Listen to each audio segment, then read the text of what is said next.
to the Superhero Cinephiles podcast. I'm happy your host, Perry Constantine. And as always, I'm the other half, Derek Ferguson. Good evening, folks. How are you, Perry? Good morning. I'm doing pretty good over here. How are you doing?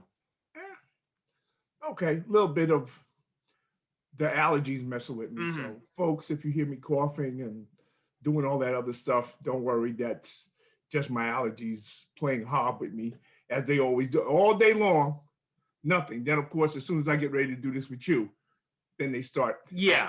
But yeah. Well, it's the same thing. Usually, when I've got my daughter next to me, she's fine until I start recording, and then she wants attention. Yeah. Well, of course. Yeah.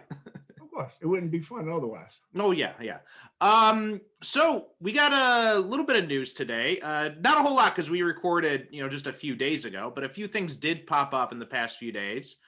One of them is there's apparently a Blade casting rumor for the Mahershala Ali movie, and we talked before about the whole rumor that was going around that if Wesley Snipes came back, they would be introducing the Fallon Gray character playing his daughter, who would be his daughter in like a Blade continuation / reboot, and how the comics almost had something similar. Right.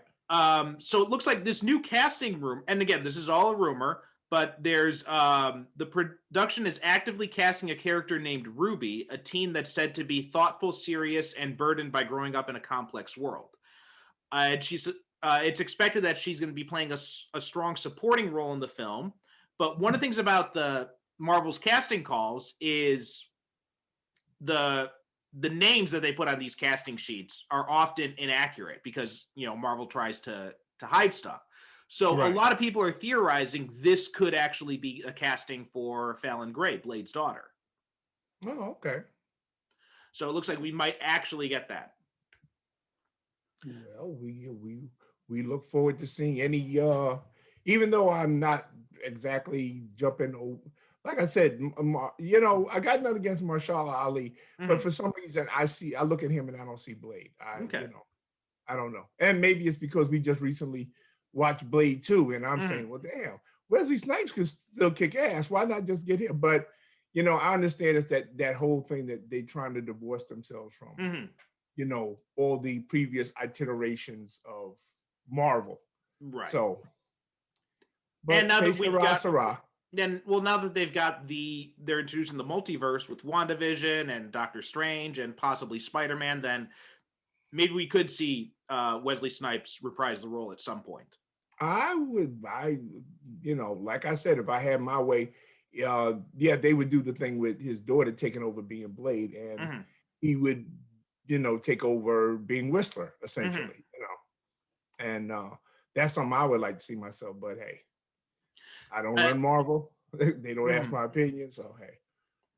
Something else new is because of WandaVision, a lot of people are developing a newfound affection for Age of Ultron, because you remember when it came out, like a lot of mixed reaction to it, and a lot of people were kind of cold on it, and a lot of people still were kind of down on the movie as like being one of the worst of the MCU outings, just like the same reception that the Dark World got. And I really never understood that because actually, well, I don't know. It's just me. To me, Age of Ultron feels the most like an Avengers comic book. I loved Age of Ultron. Yeah, same here. It's like, I watch it and it's like the same feeling I have like when I used to go and get one of those 64-page Avengers specials. Yeah, that's what, yeah. Yeah, I totally dug Age of Ultron, so I'm glad that it's getting kind of this renewed affection. And the same thing happened with The Dark World after Endgame came out, because they had that whole sequence set on Asgard during Endgame. And after that movie came out, a lot of people were like, hey, Dark World's actually not so bad. It's not. I don't understand what people don't like about the Dark World. And also, I was going to suggest, because, we got another week until we get, of course, the Snyder Cut of Justice League. Another few weeks, actually. Yeah, another few weeks. So I was going to suggest since for next week, since WandaVision is ending this week, we do Age of Ultron next week. Oh, that's a good idea. Yeah. Okay. Yeah, that'll work out. This week is the last episode, right? Yes. Yeah. Yeah. Okay, so that's a pretty good idea. Yeah, I thought it'd be a good time for us to revisit, Age of Ultron. Yeah, I love that idea. I love Age of Ultron, so I'm totally down with that. I love the hell out of Age. I really didn't understand the backlash that people had for it. A lot of people didn't like it, and I really didn't understand why. Yeah, I mean, I know, and we'll talk about this more when we talk about Age of Ultron next week. Mhm. But I know there was the whole thing about the Black Widow stuff in there, and which I feel was more misinterpreted and just kind of sloppily constructed, as opposed to like as bad as everybody says it was. Yeah, yeah.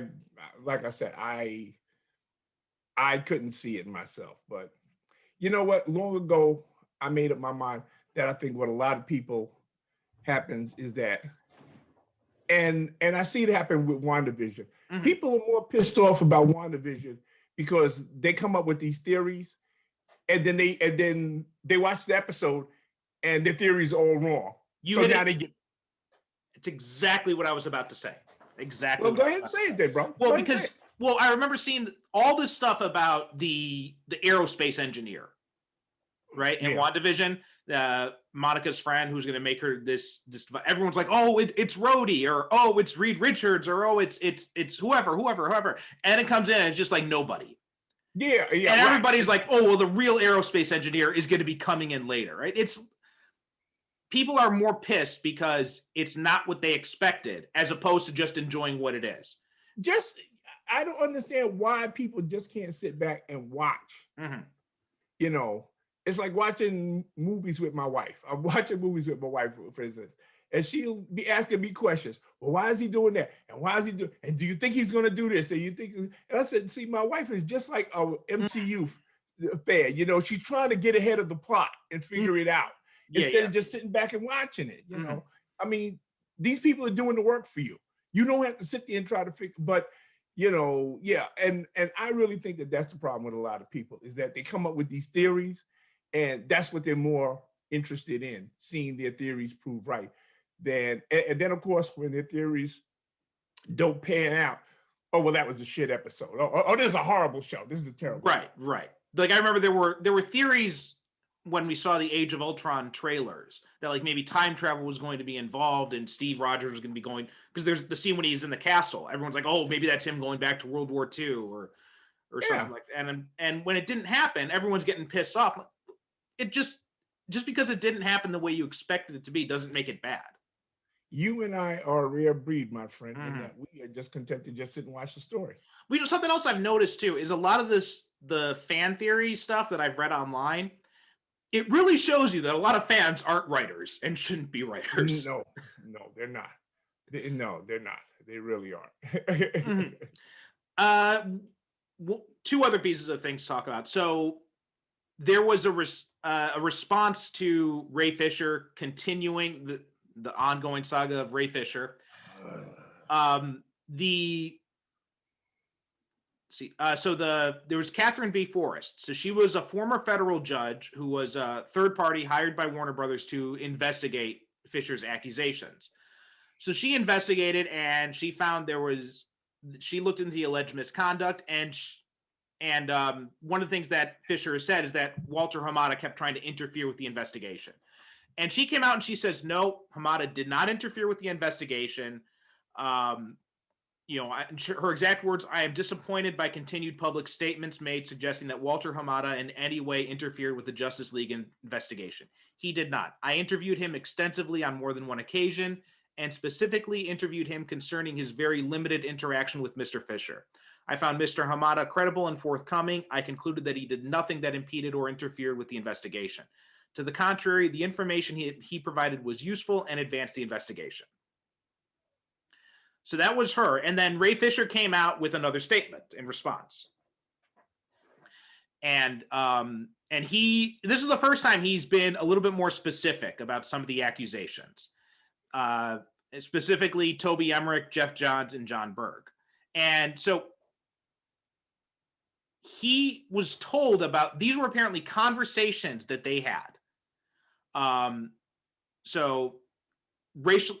to the Justice League reshoots, racially discriminatory conversations were had and entertained on multiple occasions by Warner Brothers Pictures executives. Had I been aware of those conversations in real time, I would have addressed them in real time. However, it wasn't until the summer of 2020 that individuals who were in those meetings felt comfortable sharing with me what they had witnessed firsthand. So here's, when it comes to matters involving race, I always try to give the benefit of the doubt to those who may be ignorant of their own biases. But when you have studio executives, particularly Jeff Johns, saying we can't have an angry black man at the center of the movie, and then those executives use their power to reduce and remove all black people from the movie, they are no longer entitled to any benefit associated with doubt. Toby, Jeff, and John were not ignorant of their biases. They understood full well the racist rhetoric they chose to entertain in those meetings was offensive, discriminatory, and unacceptable. Furthermore, they dared not speak those things to me, nor any other black person associated with the film. Instead, they chose the cowardly route of gaslighting, complete with extremely problematic requests such as asking me to play Cyborg like Quasimodo and forcing a scene to be reshot so they could highlight the existence of Cyborg's penis.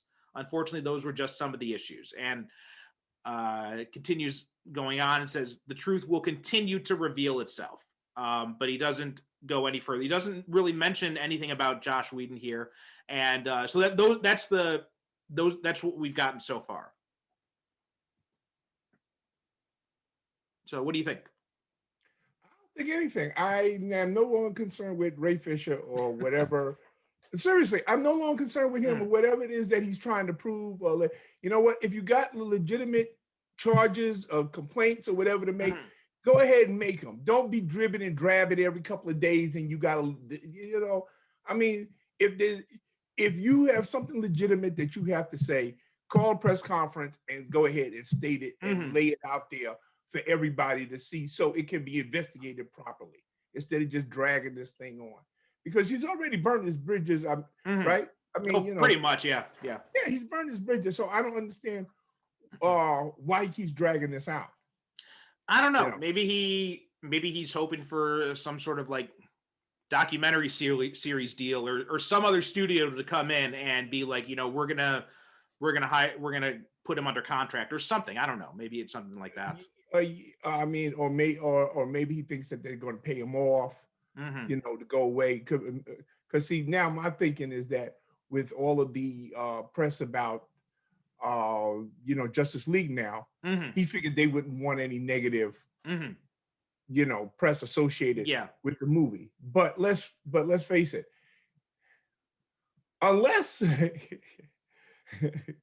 only thing that could derail the popularity of this movie is if Zack Snyder showed up buck naked in Times Square, screwing a goat. And even then, I don't think that would have any. Yeah, I'm not so sure either. I mean, look, it would take something on the level of that. You know, we'd have to like, you know, like all of the money that, like all the money that Justice League made was funneled into a child pornography ring. You know, it would take something on that level. Yeah. To derail the popularity and anticipation for this movie. You know, and also, the two things I notice here. First off, these are secondhand accusations, right? He wasn't even in those meetings, right? This is stuff he heard from some other people, right? That he's then relaying. So how? My question is, why aren't those people coming forward about it if it was so god awful? But second thing too is like it's not like it's not like, you know, Jeff Johns is going around saying N-word this, N-word that, right? I mean, he made some statements that were, you know, probably insensitive and but were probably rooted in actual studio concerns, like, you know, having the angry black man stereotype in the movie. And I do remember there was a whole kerfluffle a few years ago about the Cyborg character in general in the comic books, and how when they had done an ongoing series, I think they had made a point specifically to restore some of his biology, because it was this whole idea of like him losing parts of his body, like his penis and all that, was a kind of demasculating of black men is kind of like the charge I heard in some paper or article I had read at the time. So it seemed like a specific concern that Johns was concerned about addressing, which, while ham-fisted, doesn't seem as maliciously racist as Ray Fisher was trying to paint all this. First of all, I've never been able to understand why they are so hell-bent on shoehorning Cyborg into the Justice League anyway. Because to me, anytime I think of Cyborg, it's the Titans. Yes. And now that I've seen him in Doom Patrol, I can say, okay, yeah. But you know what? Cyborg to me seems more of a fit for the Doom Patrol anyway than the Justice League. And the guy who was playing Cyborg in Doom Patrol, he's terrific. Oh, he's amazing. Yeah. He's fantastic. Now, if you got him and put him in the Justice League movie, yeah, okay. Mm-hmm. But I've never, because even right from the start when they said Cyborg, I said, well, that's a weird, if instead of Cyborg it had been Black Lightning, okay, I could have understood that, Yeah. Because Black Lightning's been around longer. And just to mention the actor's name on Doom Patrol, it's Jovian Wade. Yeah. And he's great as Cyborg. I love him in Doom Patrol. Yeah, there are other Black characters that they could have put into Justice League except for Cyborg. The only reason why I figured that they put him in there was, of course, you got the Mother Box connection to Apocalypse. So I said, okay, well, I'm willing to go with that. But to me, he always was an odd choice. Yeah, and that's something that comes out of the New 52 because Jeff Johns brought him into the New 52 and had him replace Martian Manhunter in the when they tried to reboot the DC universe. Yeah. I've never been. When they announced that, I was always kind of surprised. I'm like, why is Cyborg in the Justice League? And also, I was kind of annoyed because Martian Manhunter is probably my favorite Justice League character. So, Martian Manhunter has been in just about every incarnation of the Justice League. Yes. So, I mean, he's like the guy. Yeah.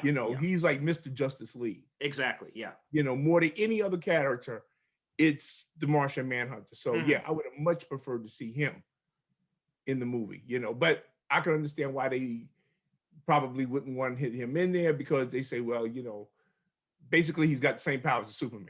Yeah. So I can see why they would want a character, that has different powers visually. Yeah. It's a different visual thing. And, character that looks like him. So, but hey, like I keep saying, we don't make these movies. So They don't ask us our opinion. And one more piece of news that came out is just before we started recording, I saw there's a trailer for a new superhero movie called Thunder Force with Melissa McCarthy and Octavia Spencer. Yeah, I haven't watched the trailer yet. Yeah, but I know what you're talking about. Yeah. I just watched the trailer before we started and I posted it in our Superhero Cinephiles group. It looks a lot of fun. It looks like Melissa McCarthy and Octavia Butler are really having a good time. I'm sure it is. I mean, a lot of people, for whatever reason, don't like Melissa McCarthy. Yeah. I think she's, and you know what? My wife didn't like her. And I said, okay, well, you know what you do? And I pulled up Spy. I said, sit down and watch Spy. She watched Spy. She said, yeah, you know what? I got to admit, that was good. She was good. Yeah. I always, I don't know. There are just certain people that everybody seems to dislike. And then when I ask them, well, why don't you like her? They can't tell me. They just, I just don't like her. Yeah. And Melissa McCarthy, she's one of those. Yeah, and so it looks a lot of fun. And also Jason Bateman looks like he's got a cameo in it as well. Oh, well. And Bobby Cannavale plays the villain in it. So it looks like it'll be fun. It's coming out on Netflix April 9th. Now, this last movie that she was in, that was a terrible movie. The one with the guy, what's his name? The one who swears out he's so talented. James Corden. Oh, okay. I didn't see that one. Don't watch it. It's a movie where James Corden is artificial intelligence that wants to take over the world. And super intelligence? Yeah. Okay. Terrible movie. Yeah, I didn't even I never even heard of that. Don't waste your time. Okay. Yeah, James Corden, I never really got the kind of, popularity that he has. James Corden. Mind you, I don't dislike the guy, but I just don't get why he's so popular. Yeah, same here. It seems to me that he's one of these people that thinks he's more talented than he actually is. And I think what it is that it's just that enthusiasm and willingness to please the audience. I think that's what, comes across. Right.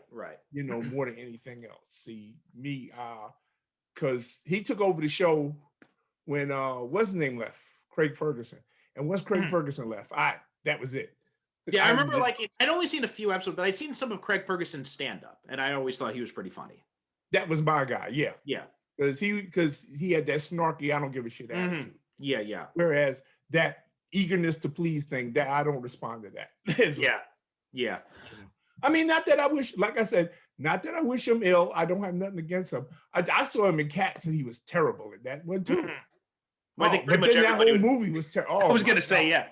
Oh my God, that was the one movie. I was watching Cats here, and I watched it like 2:00 in the morning. I couldn't sleep, and I said, "Well, let me watch this shit." So help me, I felt like I was on a low-level acid trip watching that movie. That's how surreal it was. There was an article that someone had wrote, and it was just about watching the experience of watching Cats. I'll try to find it and I'll try to send it to you. But it had me in stitches. Oh my God, and just seeing Rebel Wilson of all people prancing around in cat. I can't describe. I can't describe Judi Dench. You know, I mean, there are sights in this movie that should never be seen. Oh my God! But it gets worse. There was a butthole cut of Cats. What's a bubble cut? Butthole cut. Oh, butthole. Ooh. Do I really want to know? No, you don't. But you could just Google Cats butthole cut, and you'll see what the story is behind it. That is cool. That is. You know what? It's one of. It's one of those movies that you watch it, and when you get to the end of it, you say to yourself, "Who did they make this movie for?" Serious. You know, who did they think this movie was going to appeal to? It's a bizarre. It's a bizarre movie. Yeah, yeah. It's one of those. It's one of those movies. If they had made, let me say this real quick. If they had made it back in the 1970s, it would have been like the Rocky Horror Picture Show. Oh yeah, yeah. It would have ran for years as a midnight. Yeah, it would have ran for years as a midnight movie. Or like the Room. Or right, yeah, yeah. It's exactly that type of movie. Okay. I also saw I'm not sure if you're up on TV watching, but they had the second episode of Superman and Lois came out, and also the premiere of the 7th season of The Flash. I haven't watched it yet. I will most likely watch it after we're done. It's good. I saw people complaining that there wasn't enough action in the first episode, and I think we kind of talked about that really briefly. But we get some more action in this episode, and we get some more hints into who Captain Luthor is and what his whole deal is. We see Morgan Edge finally makes an appearance, and yeah, I'm enjoying it. I still think the guy who's playing Lana's husband, I still think Lana's husband's a dick. They still aren't doing anything to really improve my opinion of that guy. But it's good. It's nice to see the characters interacting more and just seeing the series progress, and just seeing like the different conflicts that develop, like, you know, the interfamily conflicts, and also with the pressures of being Superman and all that on his relationship with Lois's dad and all that kind of stuff. So all of this is playing through. It's really enjoyable. I'm really excited to see more of it. Like most of the CW shows, I just kind of got in the habit of waiting until it comes to streaming. But this is one that I'm probably going to fire up the CW app for every week. Yeah, that matter of fact, that's what I used to do. I used to wait until like the season of Flash was over, the season of Supergirl was over, and then we go to Netflix, and then I would like just binge the whole season. Yeah, you know, like in 2 or 3 days. But yeah, but Superman, yeah, that's the one. Like the next day, I go right to the CW app and I watch it. You know, and it comes at the perfect time for me because it comes out for me like on Wednesday here. So Wednesday night, I get home from work and I'm just pour myself a drink and just fire up the CW app and just watch Superman and Lois. That's my Wednesday night routine now. Cool. Good one. Okay, now speaking of Superman, that's as good a transition as we're going to get into today's movie. So we go from talking about a good Superman to talking about a not so good one, and we're talking about Batman v Superman, the Ultimate Cut. The ultimate edition, which if you don't have it, it's on HBO Max. And as always, we heartily endorse that if you have not get it, and if you can afford it, of course, I'm not asking anybody to go broke, but if you can, it's well worth the money. Yeah. Now you hadn't seen the Ultimate Cut before, the Ultimate Edition before, so No, I hadn't. I had seen the regular plain old mhm, version, and I watched it. I watched it this morning. Matter of fact, I mhm. watched it like because the damn thing is like 3.5 hours long. I know, yeah, yeah. Yeah. So my understanding is like 30 minutes is added Mhm. to the original movie. So I watched it like 9, 10 o'clock this morning. And uh, well, you tell me what you think first, and then I'll go. You So go first. everyone talked about how the Ultimate Edition. The whole reason I even bothered with the Ultimate, because someone asked me on Adam Garcia asked me online. He's like, "Well, why have you watched this movie more than I once?" saw that. He said, "Why are you watching this again?" Because I did see it in the theaters when it came out, And and me too. Yeah, I saw it in theaters when. Yeah. I immediately regretted it after once the credits rolled, and then when it came out on video, my then wife at the time, my first wife, she was curious to watch it. So we had gone through a kind of like a binge. We'd watched like all the Batman movies, we had watched all the Superman movies, and then we got to Batman v Superman. After it was over, I asked her, I'm like, "What'd you think?" And she's like, "I don't understand why they're fighting." And I'm like, "Nobody does. It doesn't make any sense." Nobody. Yeah, yeah. That's done. Yeah, nobody. You know what? Patricia asked me the same thing Mhm, when we see it in the theater. She said I still don't get why they were fighting, and mhm. yeah, well, neither did I. Yeah, You yeah. know. So So yeah, but I'd seen it. I saw it in theater, and then I think I saw it like on HBO or something mhm, like that. A couple of months later, I watched it again, and I watched it. Okay, here's the thing. Watching it today, I could watch it with a completely different mindset mhm, because unlike when I saw it the first time in the theater, I didn't know what to expect. mhm, But now this time I knew what I was getting. So I was able to look at it, I think, with a little bit more objectivity mhm, than I did. Because the first time I saw it, I came out the theater, I said, well, that was a piece of shit. mhm, And but that was more for disappointment than mhm, anything because I'm watching it and I saw what I perceived to be a lot of missed opportunities. mhm. It seems like this was a movie that for everything it got right, it immediately turned around and said, okay, well, let's screw this up. Yeah. I had a low opinion. I had low expectations for this movie before I saw it in the theater just because of how terrible Man of Steel was. And so going into it, my expectations were already pretty low. And somehow the movie couldn't even meet that very low bar. And it was even worse than I expected. I mean, I even defended, I remember the Ben Affleck was, a casting choice that was, cursed, you know, cursed as often as the day is long, right? Everybody was Mm, so up in arms about Ben Affleck playing Batman. At the time, I'm like, you know what? I've seen Ben Affleck in some good stuff. I want to see what he does with Batman. I mean, I'm not mhm, completely sold on the idea, but I'm not against it.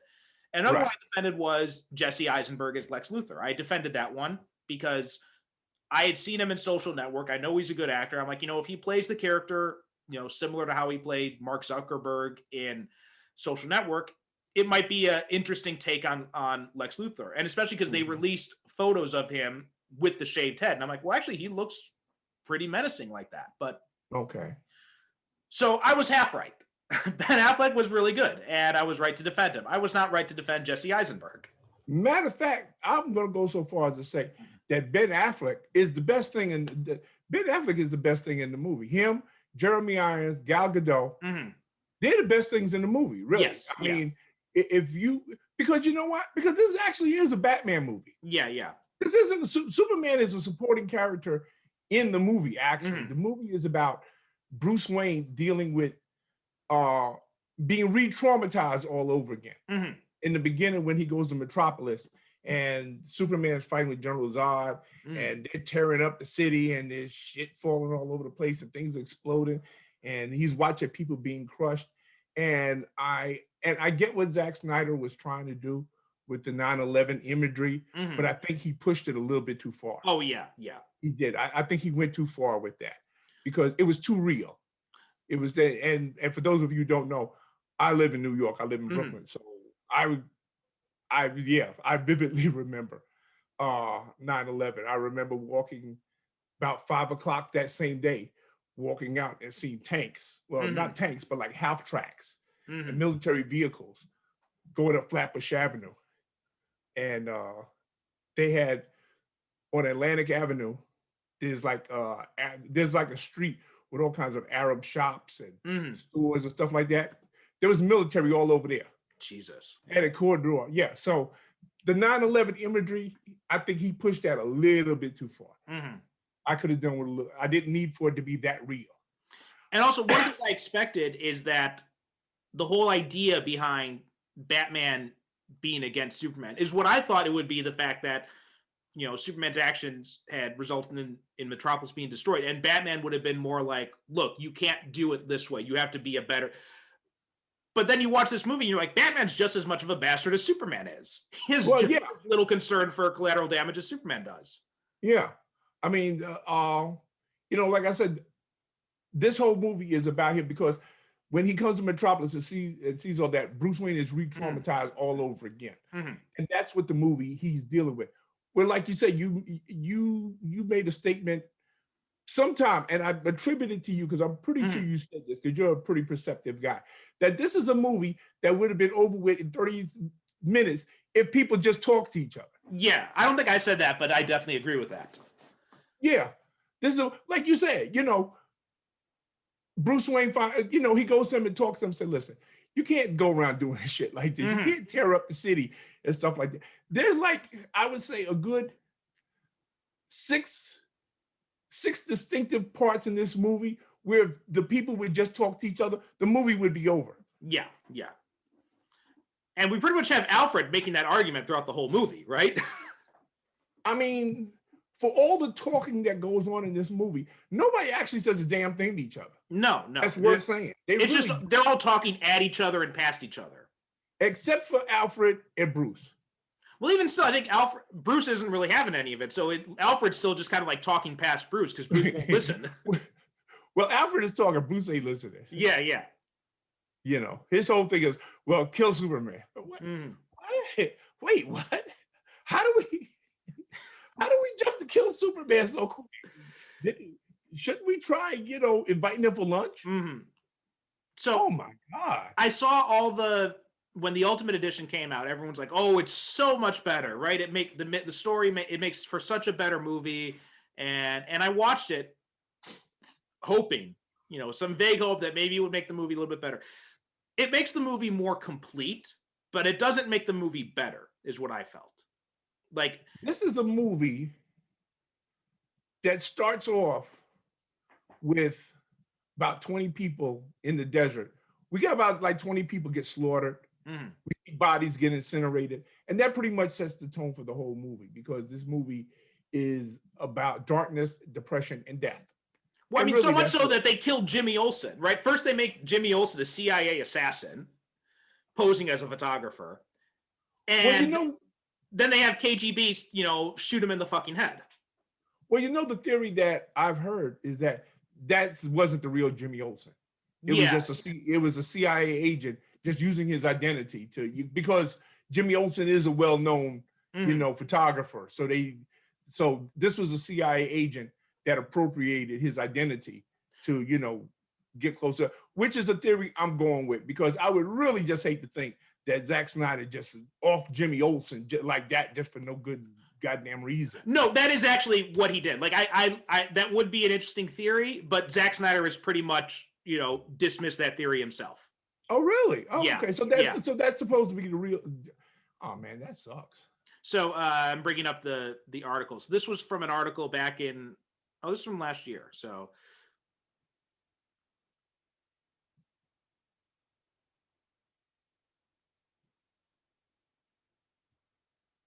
Because that was a theory I had always heard, and it would explain why he has introduced himself to Lois Lane.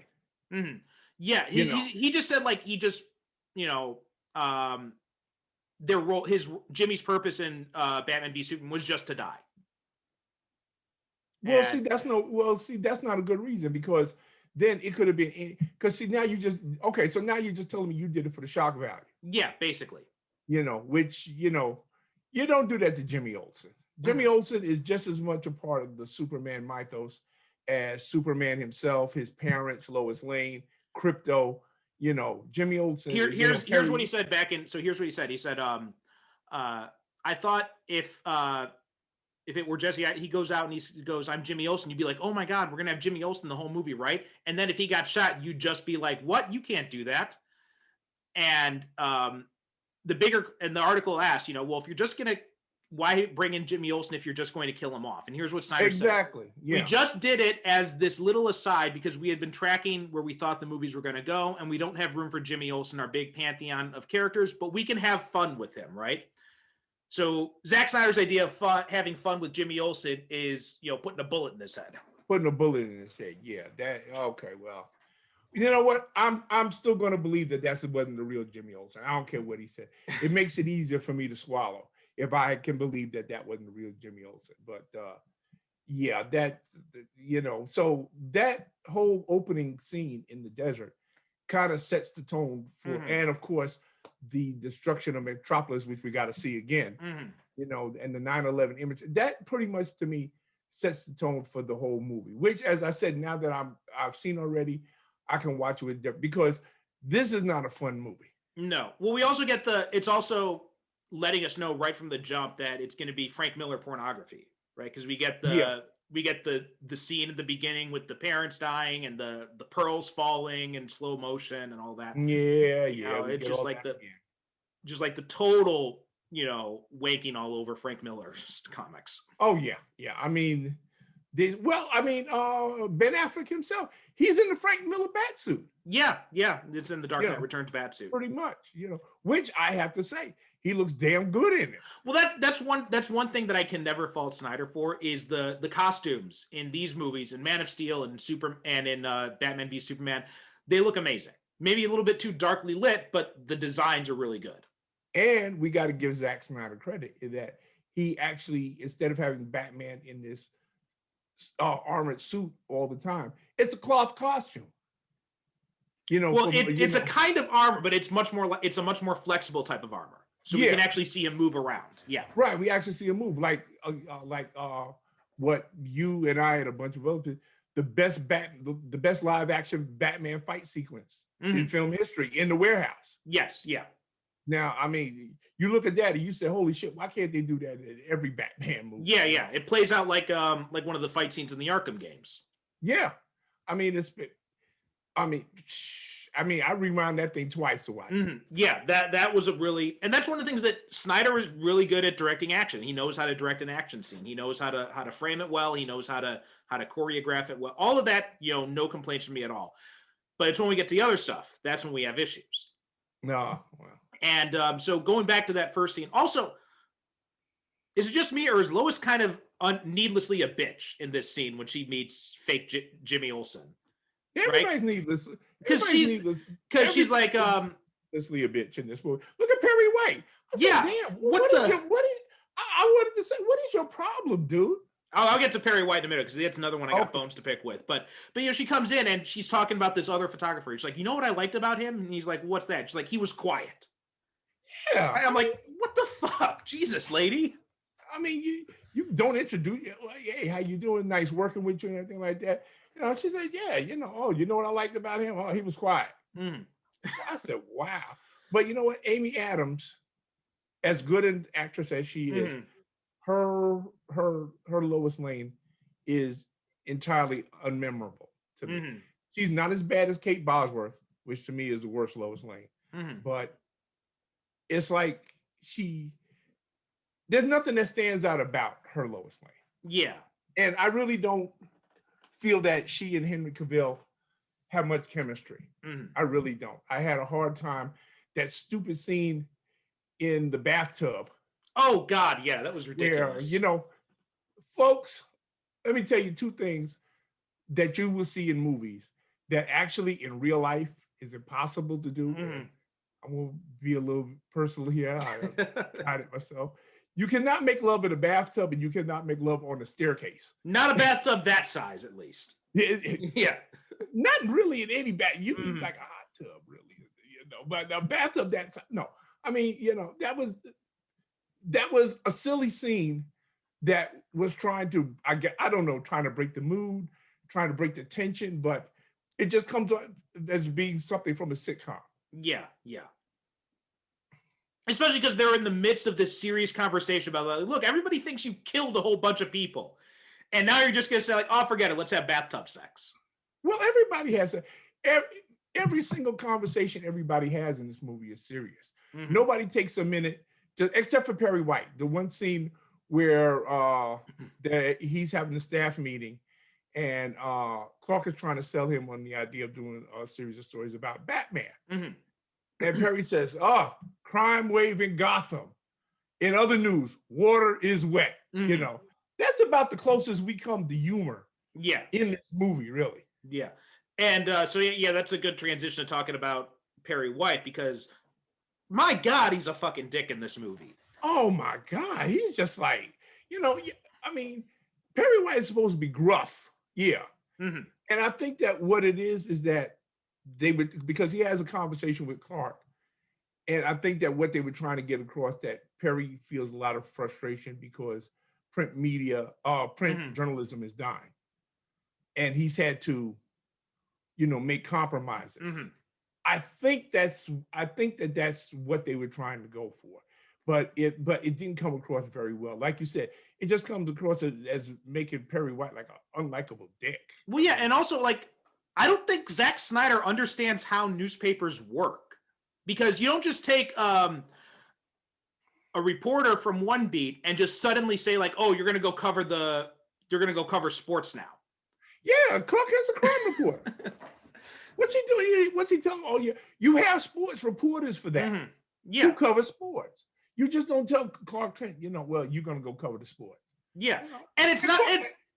And Clark quite rightly says, "Well, screw you. No, I want to go investigate the Batman." There's also he also sends him on the society. Like in that case, he got the invitations for Clark Kent, so I understood that. But there is no story reason whatsoever for Perry White to keep hammering Clark about how come you haven't wrote about the football game yet. Yeah, I mean that's like the only thing he's worried about through the whole movie. Mm-hmm. That Clark won't write this story about this goddamn football game. Yeah. Yeah. And quite frankly, it got on my nerve after a while. Why don't you go cover the football game then? And also, and just like the whole thing where the end too, when she goes up she needs to get to Gotham, and she's like, I need the chopper. And he's like, I'm not giving you the chopper for a story. And she's like, Perry, it's not for a story. He's like, oh, well, okay then, go. I'm like, wait. So let me get this straight. The helicopter that the Daily Planet has is not to be used for going on stories. But if you got some personal business that you can't give any reason for why you need this helicopter for, that's go ahead. It's fine. Go ahead and take it. Here are the keys. Yeah. yeah. Here are the keys. Fine. Yeah. It makes no sense at all. Mm-hmm. No sense at all. Yeah. And just like his whole, like the whole thing where he's like, the American consciousness died with Bobby, Martin, and John. It's like, yeah, I get what you're trying to say there, but the whole purpose of Perry White is that he's gruff, but he wants to make the world a better place. He wants to use the news to do that. And Clark is doing that, and Perry White is saying, no, fuck you. Basically, yeah, mm-hmm. Pretty much. It's and Lawrence Fishburne does the best he can, and I understand that he's got to work with what he's given with. But just because he's Lawrence Fishburne, he deserves better. And the Perry White, I know. Well, I mean, everyone in this movie deserves better than what they're giving, right? Like this is a movie that is so filled with good actors being forced to read a terrible script. Yeah. Because the script is not about anything. No. Once you really get down to it, it really isn't about anything. It's a mishmash of half a dozen different plots. Mm-hmm. We've got the death of Superman. We've got Doomsday. We've got Dark Knight Returns. We got to introduce Wonder Woman. We've got, there's half a dozen different storylines and plots taken from different DC comics and turned into this Frankensteinian. There's some Injustice stuff thrown in there as well. Huh? There's some Injustice stuff, from the video game series. Yeah. So like I said, it's all these different stories that are totally unrelated, mind you.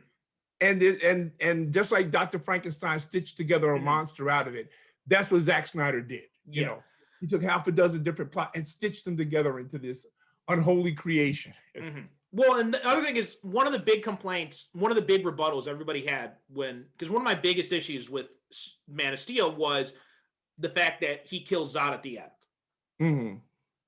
And you always have the defenders coming out and saying, well, he killed Zod in the comic books, he killed Zod in Superman 2, and well, there was nothing else he could do. And so let me just get this out of the way first off. So first off, the comic books, right? John Byrne did this story in the 80s where he had General Zod and the other Krypton supervillains come in.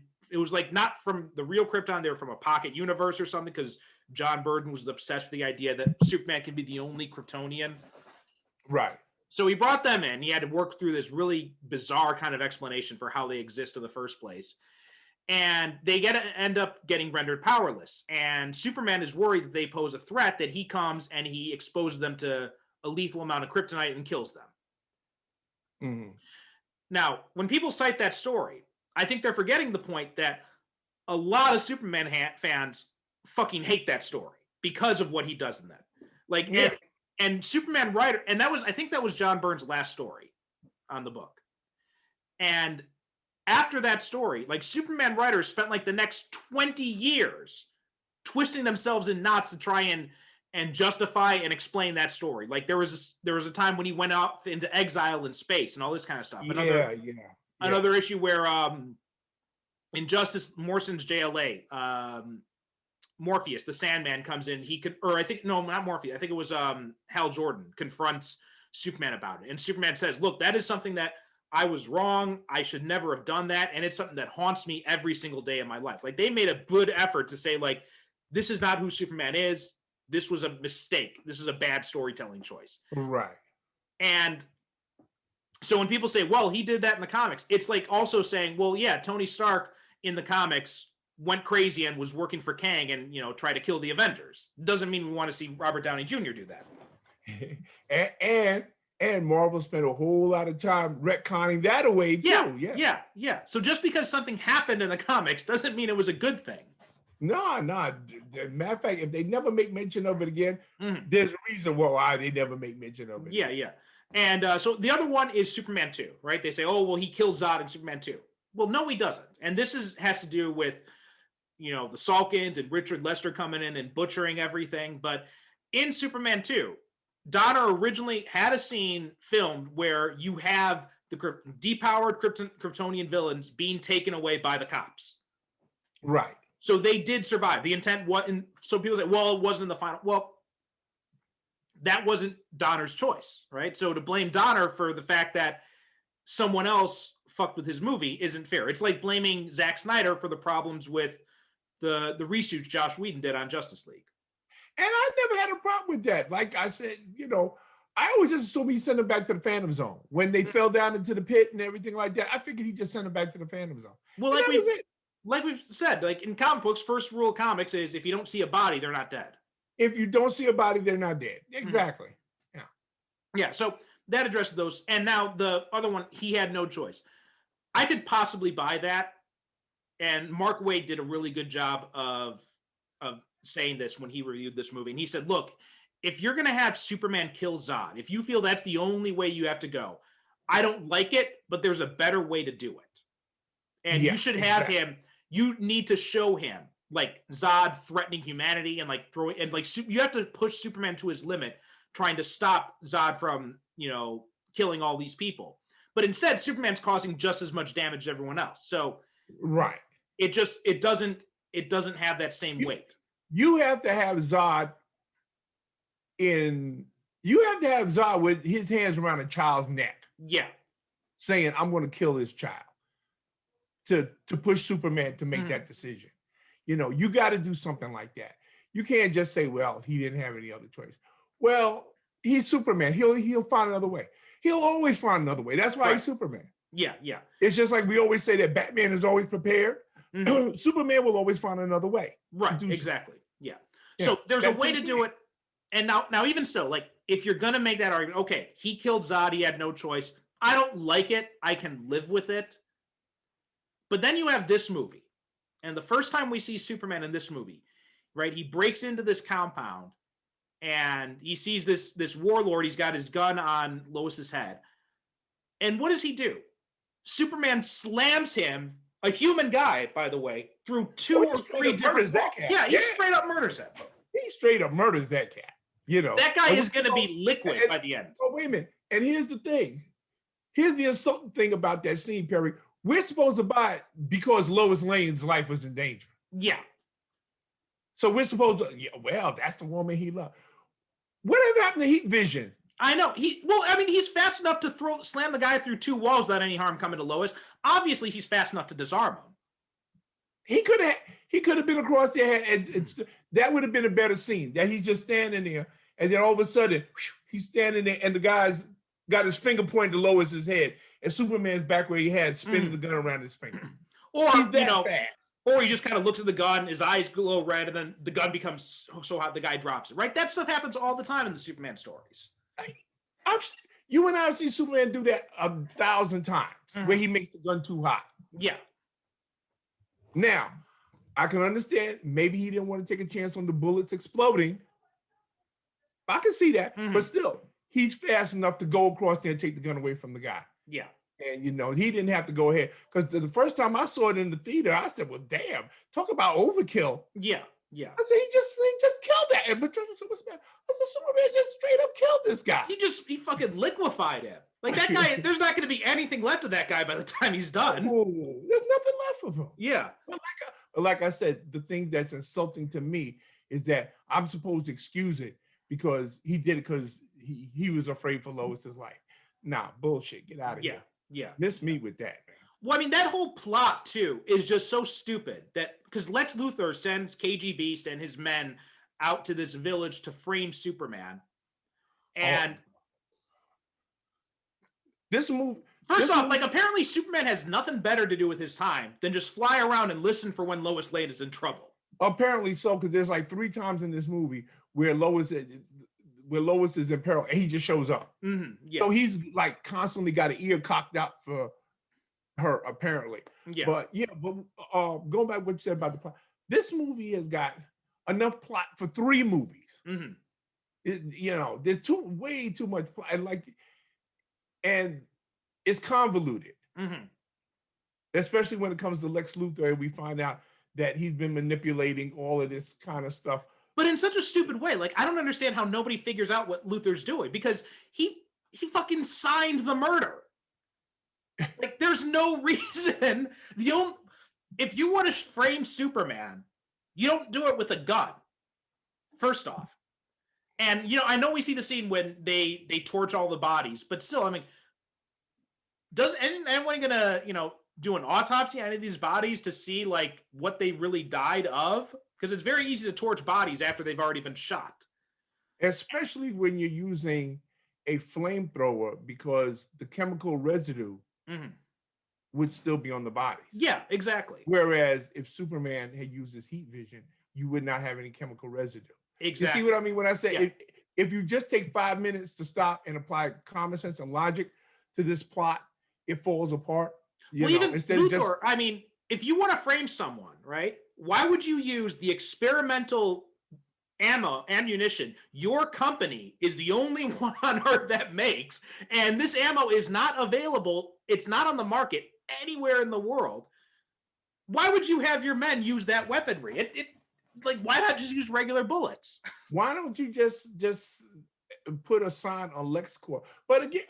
Okay. First of all, oh man. You remember when The Shining came out? No. Or maybe you might not. You're younger. Okay, when The Shining came out, Stephen King said that he didn't care for it too much. And he said one of the reasons why he didn't care for it was Jack Nicholson's performance. Yeah. He said because the movie is about one man's slow descent into madness.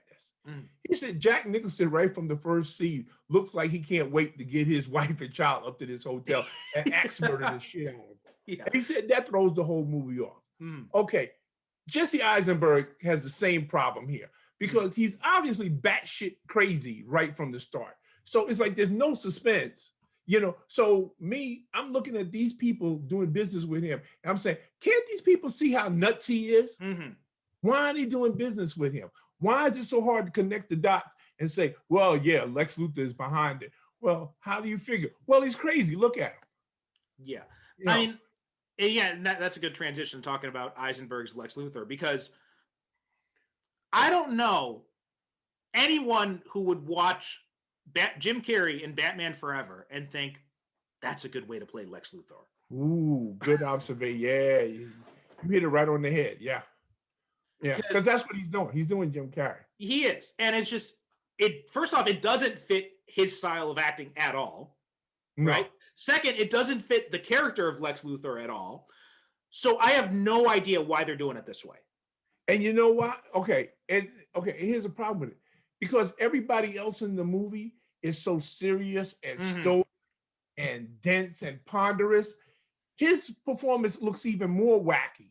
Yeah. Because, you know, he's doing all of this, and he's doing all of these ticks and twicks and everything. So that you get to the point where you said, well, shouldn't this guy be on meds? You know? Yeah. I mean, if you're going to be doing a Batman Superman movie and you're going to have Lex Luthor as the villain, and if you can only have one character in that movie be like the comic relief, zany character, it should not be fucking Lex Luthor. And don't get me wrong, folks. I love Jesse Eisenberg. That cat, he's a terrific actor. He is, yeah. I love everything he did. I don't blame him because, okay, I get what he's trying to do, because he's trying to do something different from Gene Hackman and Kevin Spacey. You know, he's trying to do his own Lex Luthor. And, you know, yeah, he's basing it on, you know, like you said, you know, Mark Zuckerberg and all of these other, you know, kind of tech guys that, you know, make $1 billion when they're 19 years old and stuff like that. It's not a characterization I buy for Lex Luthor. Yeah. It's not. And also, he's too young. You know, I think in 20 years, bring him back and let him play Lex Luthor. But right now, for this movie, yeah, you know what? I'm watching him, and all I can keep thinking is, damn, I wish this was Bryan Cranston. Yeah, same here. Or, you know, Michael Rosenbaum, because he played a young Lex Luthor, but he was still felt like Lex Luthor. Yeah, and also he was working with other actors in his own age, you know, because they were all young. Yeah. So you didn't find a young Lex Luthor. Here he looks like a little kid, you know, playing with the grown-ups. Yeah, yeah. And there's that weird scene too when he's with that senator and he's like putting the Jolly Rancher in his mouth. I'm just like, what the hell are you doing? You see what I mean? Yeah. And the senator is just standing there taking it instead of just smacking the shit out of him and say, you know something, the deal's off. Goodbye. I mean, even that actor, I don't think that was in the script, because that actor is like, I don't know what the hell's happening right now. Yeah, exactly. Now, either he's a very good actor, or that was like a total improvisation on Jesse Eisenberg's part, because he looks as a surprise as like, dang, you know.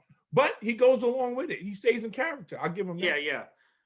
And all right, and then we also have Tao Okamoto is another one of those actors in this movie who's just completely wasted, right? I mean, she was great as Mariko in The Wolverine.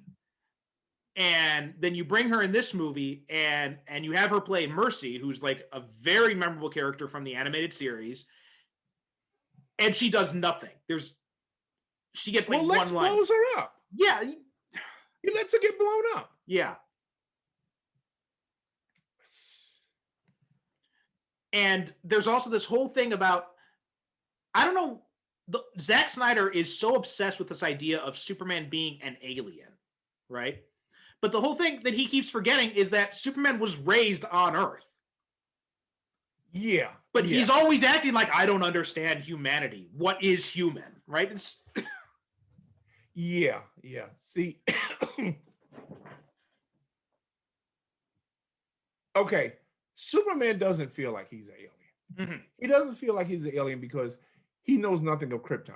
He only knows of Krypton of what he knows when he went to the Fortress of Solitude.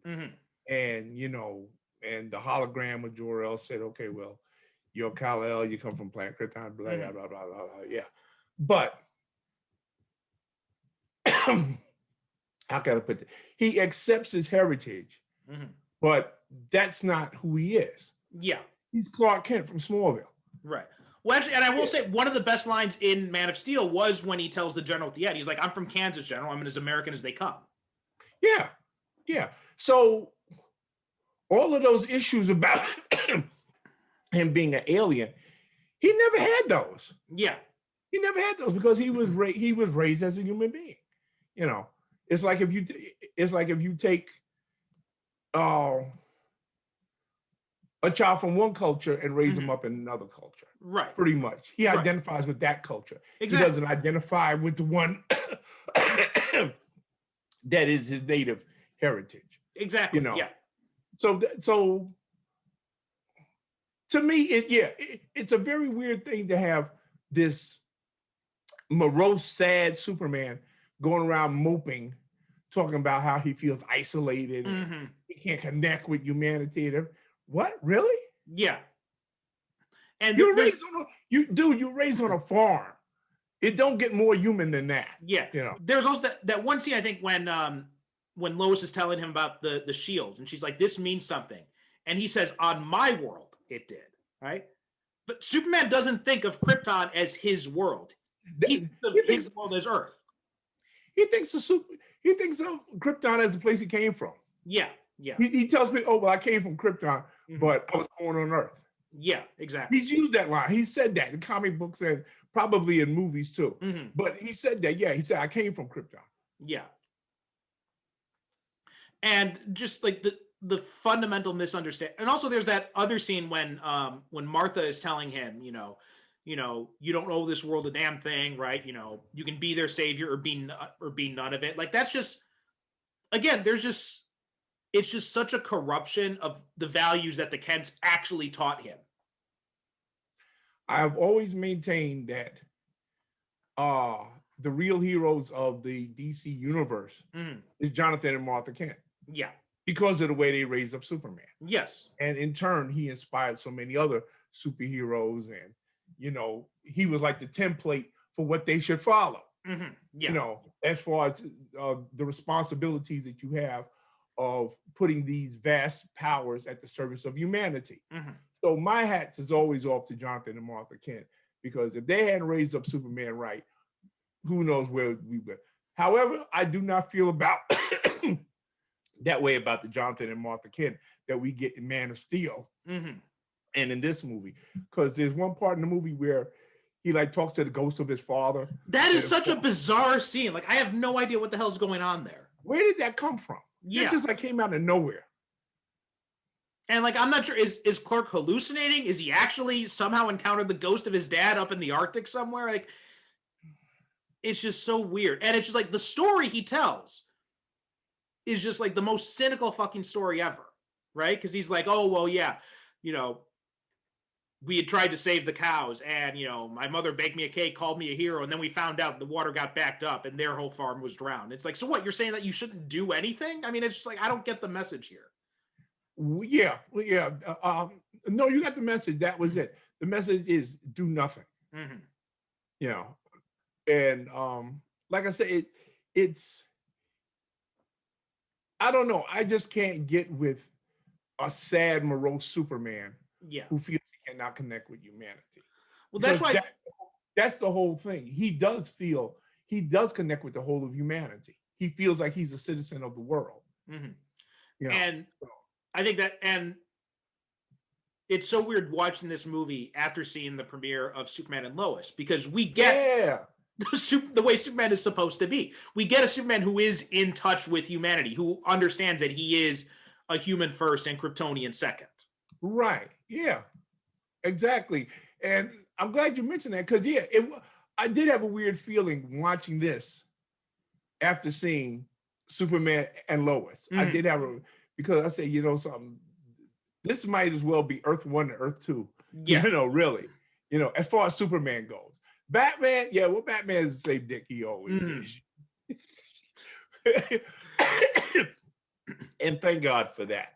Because I mean, matter of fact, most of my favorite scenes in this movie involve Ben Affleck. there are some things I wish they had went into a little bit more, because apparently he let Wayne Manor go to rack and ruin, and he Mhm. built this whole new complex on the other side of the lake. Yeah. That is cool as hell. Mhm. I said, damn, this is, that's a fresh hideout to be hanging Mhm. out in. But I wanted to know why he just let Wayne Manor, apparently go to rack and ruin. Yeah, yeah. Keep it up. And But I want to say one more thing about Jesse Eisenberg before we get into, because I do want to talk about Bruce Wayne and Alfred and all that. But so one of the things, another thing is Lex Luthor's whole motivation, right? His whole reason for going after Superman. That's another thing that just doesn't make any sense, right? He hates Superman because his father beat him, and Superman wasn't around to save. I mean, it's just, there is absolutely no reason. Yeah, I mean, really, you said that, there is no motivation. Holly Hunter, who plays the senator, even she comes to him and he's got this cockeyed idea. He says, okay, well, if I have enough kryptonite, I can make a weapon to kill Superman. And even she looks at him, she said, well, why? Yeah, yeah. Why do you want? Yeah, she asked him, well, why do you want to kill Superman? What's the big deal? He's not hurting anybody. Oh, well, no, he's a god. He flies above us, and we're supposed to resent him for that, And he says a whole lot of stuff, but really, the bottom line is he hates Superman because he's Lex Luthor, and we've been indoctrinated through the comic books and movies and cartoons and everything that Lex Luthor hates Superman. So, but when really, I mean, Man of Steel gives you the perfect setup for why Lex Luthor should hate Superman, right? Because my whole conception of Lex Luthor is that he thinks that anyone who has that much power is eventually going to use that power for his own selfish interests. Right. Because that's how Lex Luthor thinks. He thinks, well, if I had that power, of course I would use it for my own interests. Well, so he thinks that Superman is one day going to turn on humanity. And Man of Steel gives you that perfect template there, right? You just saw what happens when you see Superman Unleashed. Right. Right. And not only that, but one of the things about Lex, this is why you would need like Bryan Cranston or something, because you need an older Lex Luthor, someone who helped build up Metropolis. Exactly. Because that was a large part of, the John Byrne when he did it, is that Lex resented Superman for stealing a lot of his thunder and his attention. Yeah. Because he was the number one man in Metropolis until Superman showed up. Right. And then he took a lot of that away from him. So, okay, give me that as a motivation. But again, you made an excellent point just a minute ago. That's why you needed an older Lex Luthor for this. Because what possible reason could this kid have for he doesn't like Superman? Yeah, it's just so weird. I mean, Superman wasn't even Superman when you were a kid and your father was beating you. Seriously, But he has this whole thing. He's like, if God exists, he's not all powerful. If he's all powerful, then he can't be all good. It's like, so that means that you're all powerful. That means you're not good, or you're not all powerful and you are. Yeah. Like I said, he hates Superman because if you have Lex Luthor in your Superman movie, well, him and Superman are supposed to fight because they've been fighting ad infinitum for 80 years. So, and he also somehow like I can kind of guess how he discovers Superman's identity, because there is the whole thing. This is why I'm kind of surprised that Lois is surprised that people know Superman cares about her, right? When she's talking to the former general who's now obviously who's actually the Martian Manhunter in disguise. Yeah, Harry Lennox. Yeah. And she talks to him and she's like, well, how would they even know Superman was going to be there? It's like, oh, they knew because of me. It's like, well, bitch, you were making out with the guy in the Death Destroyer on top of the ashes of Metropolis. I mean, it's not that hard to figure out. All people got to do is just replay the tape. Yeah. And they say, oh, okay, well. And then here comes this, Superman. Okay, we got that. And here comes this, this tall, dark-haired guy with blue eyes who just started working at Metropolis, and automatically him and Lois are living together, and it's like, So yeah, I can understand how Lex figures out that guy is Superman. Yeah, it's not that hard. Now, I have no freaking clue how a guy as clearly stupid and insane as Lex Luthor is in this movie can figure out that Bruce Wayne is Batman. I know how. Okay. He found the contractor who built the ramp in the middle of the lake. He just went around to different contractors and said, listen, let me ask you a question. This is going to sound kind of weird. Say about 10, 15 years ago for Bruce Wayne, did you build a ramp in the middle of a lake that opens up? Oh, shit, you know something, Mr. Luthor? Actually, I asked him, why did he need it? That's okay. That's all I need to know. Thank you. Bye. Click. Seriously, that's all he had to do. He had to find. When I watched that scene, I said, wait a minute. Where does he find these contractors to build it for him? Well, see, now it actually makes more sense with the Snyder Batman, because I totally believe that Snyder's version of Bruce Wayne just straight up fucking murdered those people. I have heard a fan theory, and this is the only one that I can go with, is that Bruce Wayne went to China and he flew a bunch of Chinese over and he put them in a plane and didn't let them see where they were going. And he made them live, on his property while they built that. And then he flew them back and they didn't. That's the only way I can. I'm sorry, because you get stuff like in The Dark Knight Rises where I'm trying to figure out the conversation between Bruce Wayne and the contractor who says, okay, Mr. Wayne, explain to me again why you need these giant plexiglass cubes to be hydraulically lifted out of this underground lake. Is this some kind of sex thing? Is this a sex cult thing, Mr. Wayne? I'm sorry. I'm trying to, it's just me, it's just me, folks. I mean, I know you have to suspend your disbelief, but I figured that's how Lex Luthor in this movie found out he was Bruce Wayne. He just called up a bunch of contractors. All right, so now let's talk about Batman. So, like we said before, Ben Affleck does a really good job, but I think the material does work against him in a lot of ways. And it is kind of a miracle that Affleck is able to give as convincing a performance as he does when the material is still working against him in a lot of ways. Because this Batman is, basically a xenophobe, right? He's it's like the classic, scary immigrant fear that he's obsessed with. The scary immigrant? Well, yeah, because he's he's the alien. We have to kill the alien. We have to kill the alien, right? It's just okay. And it's like they turn him into, and he's, plus the whole thing about him branding people. Yeah, that was weird. That I can't go with that. Why? But to give the movie his credit, even Alfred, addresses that. He says, "Well, is this what we do now?" Yeah. Why? And Bruce says something like, "Well, we've always been criminals." And Alfred said, "Alfred said, well, what are you talking about? What's that got to do with it?" Yeah. You're branding people. That's another thing that Alfred putting up with that shit too is something else I didn't buy.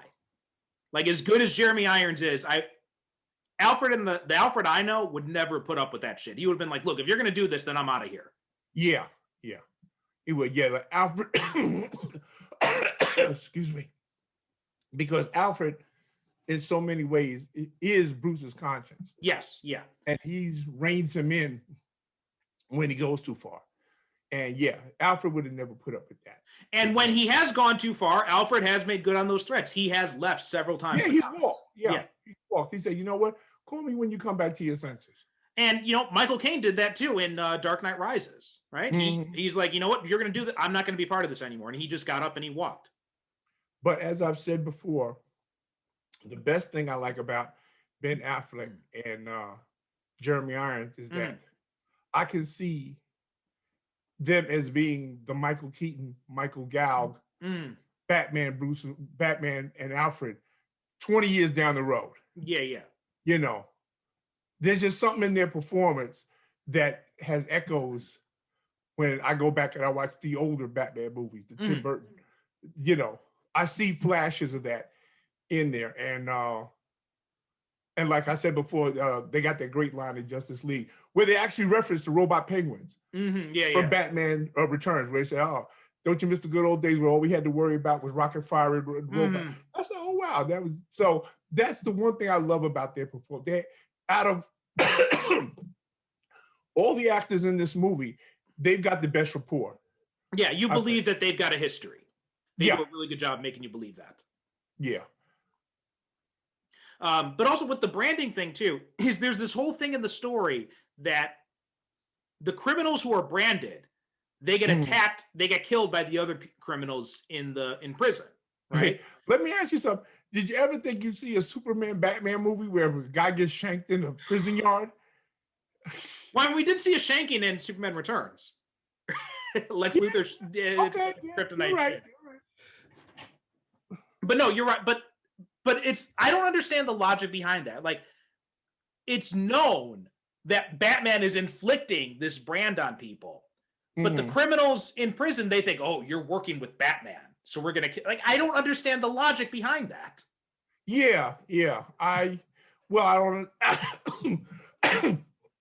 I don't understand the logic of Batman branding people in the first place. Yeah, it's just, it's needlessly cruel. It makes no sense at all. There's no, the only reason for it is just to be a torturous son of a bitch. Yeah, yeah. Yeah, it is. But and that ties into later on where we see where when they get down to their big fight, and Batman has the kryptonite spear, he actually indulges in a little bit of sadism where he draws it across Superman's face. Yeah. And he puts a scar on his face. I said, damn, and that gave me like an icky feeling. I said, you know what? Batman wouldn't do it. If he was going to do it, he'd just do it. Yeah. Just stoof and get it over with. He wouldn't indulge in that little bit of sadism. So Yeah. And also I hate the idea of like there's the scene at the warehouse scene is as good as this. There is that scene at the end where it's lifted from the Dark Knight, where Dark Knight Returns, where he's got the hostage and he says, if you don't drop it, I'll kill her. And Batman says, I believe you. And then he shoots the guy and blows him up, right?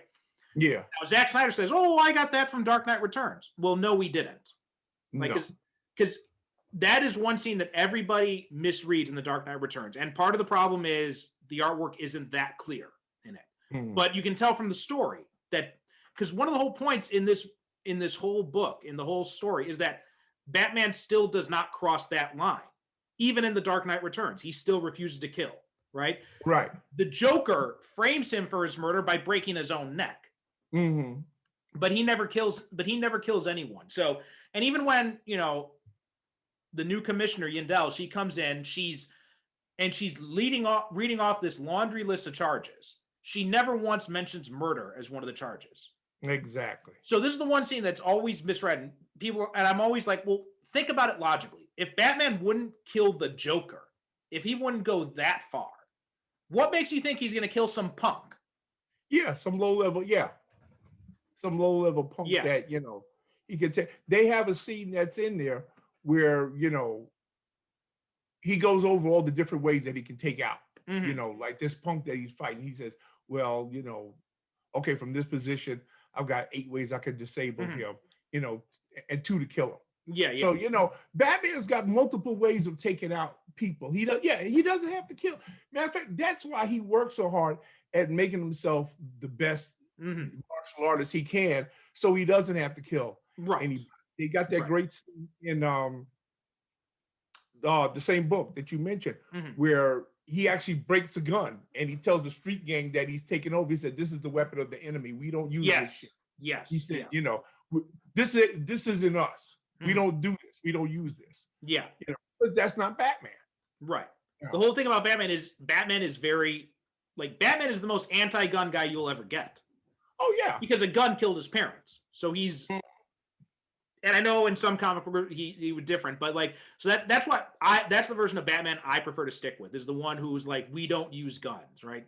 Guns are the weapon. Now that doesn't mean he doesn't know how to use one, because they have a scene in this movie where he puts a tracker on the truck that's holding the kryptonite. Yeah. I mean, he's like a half a mile away up in the air, and he accurately puts it there. He knows how to use a gun. Yes, yeah. He just he's like what you call Tom Selleck in Quigley Down Under, where he doesn't use a revolver until the end of the movie.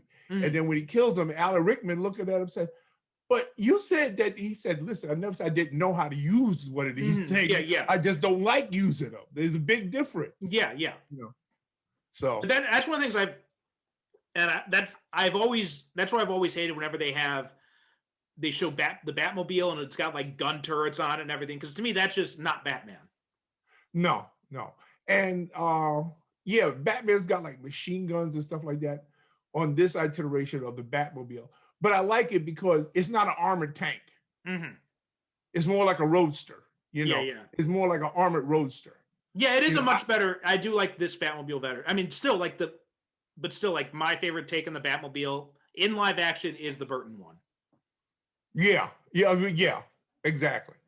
That's like my favorite Batmobile too. Because you know what? Okay, I can see Batman like in what was that? The Dark Knight, where he's driving around in that tank that apparently can jump over rooftops. Yeah, the tumbler. That's something Batman pulls out once in a while for special occasions. He doesn't go drive around in that thing normally. You know, he needs something that's quick, fast, and maneuverable and can smash through walls and stuff like that, like what he drives in this movie. Yeah. And it's got like one machine gun turret on the thing. It doesn't have like 8 or 9 different, you know, rockets and all that kind, you know. Doesn't have all that kind of thing. It's more important for him to get away fast. Yeah. Although my favorite Batmobile is still the one from the animated series. That one I think was like the perfect design. They're all pretty good. They're all pretty good, but that one's my favorite. The one from the Adam West. I love that one, of course. But yeah, like I mean, like the Tim Burton one, yeah, that's a fantastic design. Yeah. You know, but yeah, I like the one in this one. A whole lot. There was something else I wanted to say about the Batmobile in this. Oh, not the Batmobile, but the fact that too often we get a Batman that just like beats the piss. You know, he just overcomes his enemies through superior firepower and technology. But we actually see a Batman here that actually does detective work as Bruce Wayne. Kind of, but he's a really bad detective as well. Because you got this thing where Lex Luthor is sending him all these, you know, these newspaper clippings, like "You let your family die" written on it. And Bruce Wayne never thinks to figure out where these things are coming from. Well, he's too busy trying to figure out how to kill Superman. Well, I mean, that's the thing. I'm like, the real Bruce Wayne, like he would be approaching this more methodically and he'd be like, what's going on? Like the real Bruce Wayne would have figured out what Lex Luthor is doing like in 10 minutes flat. Oh, absolutely. Yeah. Because as we said, this is the dumbest plot known to man. Yeah. I mean, because first of all, Bruce Wayne / Batman doesn't trust anybody. Yeah. So yeah, he would have figured out and of course, Lex Luthor, he would have figured it out. He'd say, okay, well, because as far as Batman is concerned, everybody's got something to hide. Everybody's got an ulterior motive. I mean, Lois Lane is a better detective in this movie than Batman because she figures out that Luthor's behind it. And but Luthor signed his work to begin with, so she's not even that good of a detective. She's not even that good either. Yeah. She just asked the one question nobody else would. Yeah. I mean, so yeah, like really, they do show him doing some detective work, but he's still not a very good detective. He's still not that is one thing that Batman has never been served well in the movie, except for the first Tim Burton movie, where we actually see Michael Keaton in the Batcave working, putting together clues and stuff like that. We get hints of it. But again, it's like it all happens between the scenes, right? It all happens like off camera. Yeah. So like we get hints of it, but we don't really kind of see it play out in any major way. It all gets overshadowed by the action and by the gadgets and all that. And also in The Dark Knight. Yes. Yeah. We do see the Christian Bale. Bruce Wayne, we do see him doing actual detective work. Yeah. Putting clues together and stuff like that. Like doing ballistics tests and all that kind of thing. Exactly. Which is what I like. I mean, I think it's important to show that Batman is a detective, which is why I'm looking forward to this what is it? Who directed this new one? Oh, Matt Reeves. Yeah. Yeah, because they say that in this one, yeah, we do get that aspect of Batman. Yeah. Where we see him, doing detective work and putting clues together and stuff like that. So, yeah, because always in these movies is Batman winning through superior technology or firepower. So, well, that's not that's still going to be like what, another year away, isn't it? Yeah, March 4th, 2022. Yeah. Probably. But yeah, I'm looking forward to that. It'll be really, really cool to see a more detective-based Batman. Right. Because we see that in the trailer where it's like a room full of cops and Batman's walking around in there and like nobody like bats an eye, Right. Yeah. It's like, like we mentioned, like those scenes in the animated series when he's showing up at crime scenes and talking with Gordon and everything. Exactly. Because he goes over to Commissioner Gordon and, so, apparently he's called him in to consult on a crime. So I said, oh, okay. Now, see, that's cool. Because like you said, that reminded me of a scene from any episode of the animated series. Yeah. Or the Denny O'Neil comics. He did that kind of stuff a lot in there. Yeah. Right. So, yeah, I mean, it's a credit that Affleck is able to do as good of a Bruce Wayne as he does with all the limitations that the script puts on him. Because, again, we have this thing where, and it was the same thing in Watchmen, where Zack Snyder read the comic book, but it's clear he didn't quite understand the comic book because he thought The Dark Knight Returns was all about Batman becoming a psychotic, murderous vigilante when he wasn't. It wasn't that at all. No,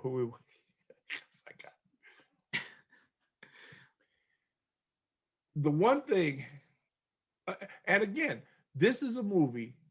Okay, we get to the moment where they get ready to have the big throwdown.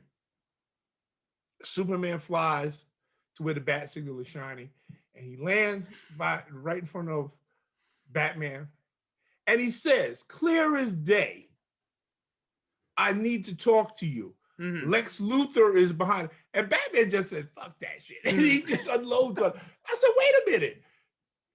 You telling me you couldn't wait 5 minutes to listen to what the man has got? Lex Luthor right then and there should have triggered you. Wait a minute. Okay. You already got all your traps and gadgets and everything set up. You can take them out anytime. You mean you couldn't take 5 minutes to listen to what the man had to say? Well, also, I'm still kind of weird on the whole, I'm going to use my bat signal to summon Superman. Well, remember he had that line where he told him, he said, well, next time they shine your signal, don't answer. Yeah, but the thing is, like, it's just such a weird way that it happens here because it goes on right after Lex Luthor tells him, kill Batman or I'm going to kill your mom. Yeah. And okay. And why? Okay, Lex Luthor already has, because doesn't he have the kryptonite? He had the kryptonite. Oh, Batman stole it. Batman stole it. Remember, there's that scene in the LexCorp facility when. Oh, right. Okay. Yeah. But okay. First of all, okay. Why was Lex Luthor so obsessed with having Batman kill Superman? I have no idea. I mean, I mean, maybe with like, his eccentric personality and just like his lack of logic with anything. I think Lex Luthor is actually John Peters. Ooh, that's a good one. That's a good one. I mean, it makes absolutely no sense that he has this obsession with Batman. What would make you think that Batman is capable of killing Superman? I mean, it's a boost to his ego, sure, but what would make you think? Why would you give somebody else the satisfaction of doing it? Yeah. It's just another one. And it's like when everyone says this the Ultimate Edition makes the whole story so much better, and it doesn't really. Like there's still all these, you could still drive a dump truck through all the plot holes in this movie. I love how they go out of their way after Doomsday shows up, which is the reanimated clone body of General Zod mixed with Lex Luthor's DNA. He shows up, okay. He tears up half of downtown Metropolis. And then Batman shows up and gets a smart idea to lead him over to Gotham City so he can tear up half of Gotham City as well. Okay. Well, now that we done level half of Metropolis, now let's go get, let's go tear down, and then they go out of their way, I guess because of the backlash from Man of Steel, to stress that, well, this is the area where this is the warehouse area and nobody's here at night, so again, doesn't make a lick of sense. No. And then we get the most infamous moment in superhero cinema history. I will give you 5 minutes of unchecked time to air your grievances, my friend. Martha.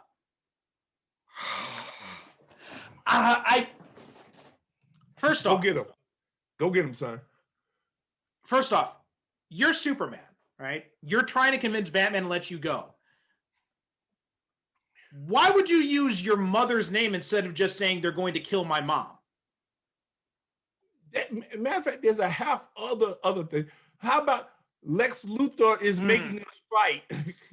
Lex Luthor is behind this. This is a setup. Yeah. I mean, he's got all the time to go through this whole strange thing about save Martha. You can't say like Luthor's doing this. Like, there's a half other things he could say that would make more sense in the stress of that moment. Or like you even said, save my mother, huh? Yeah.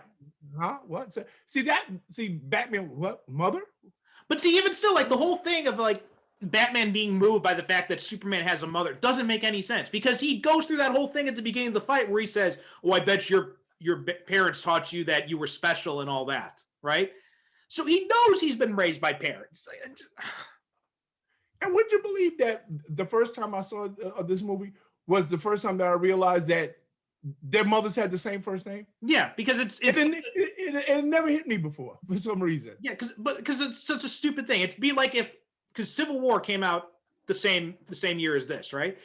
Imagine that Cap and Iron Man resolve their differences in Civil War because Cap's like, "Oh, Bucky's first name is James," and then Tony's like, "My best friend's name is James too." Yeah. That's exactly what it is. It's the exact same thing.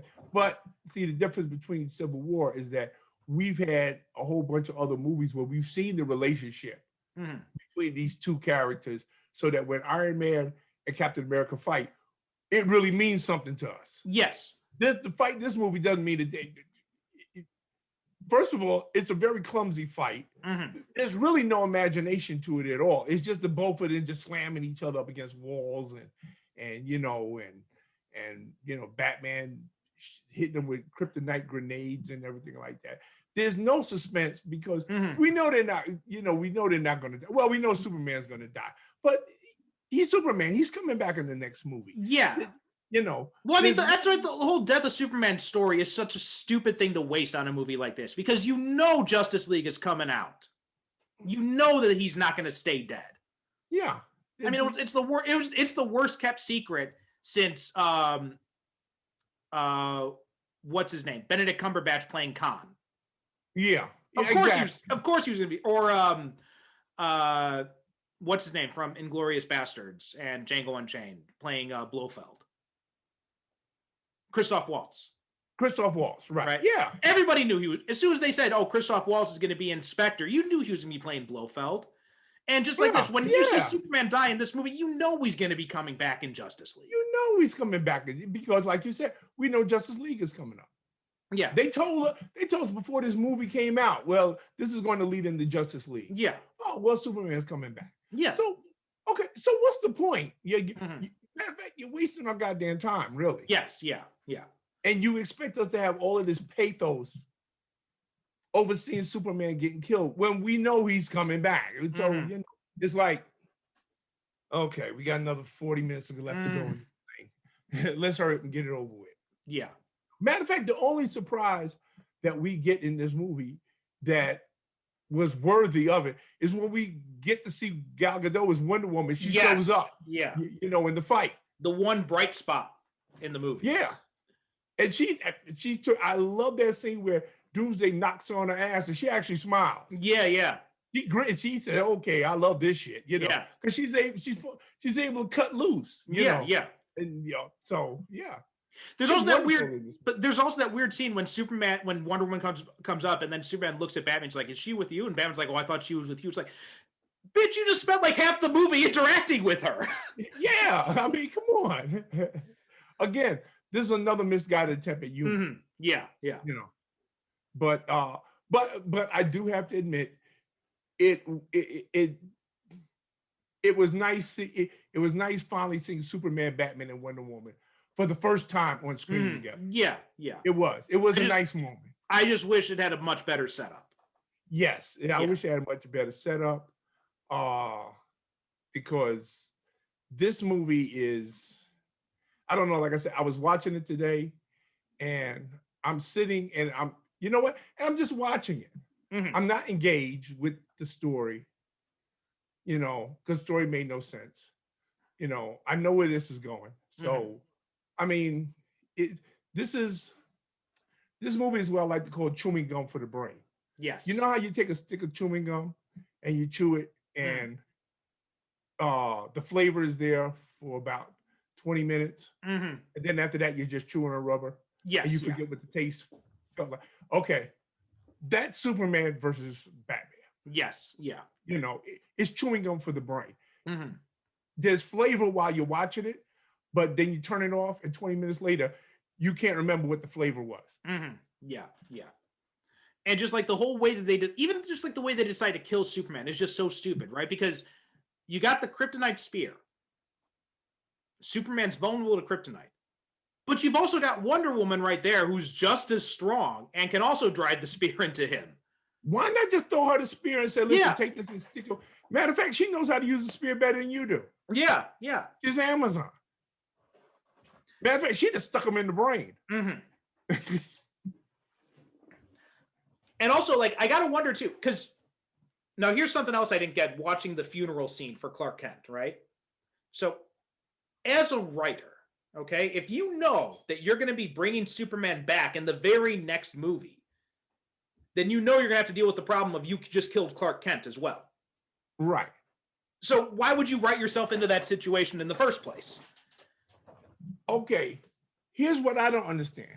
Okay, now we see the scene where Clark's body is in the Kent house. They got him laid out. Yeah, yeah. And his mother puts a picture of, him and, his father and his mother. Okay, so we know that they buried Clark Kent. Yeah, yeah. And whose body was in Superman's casket?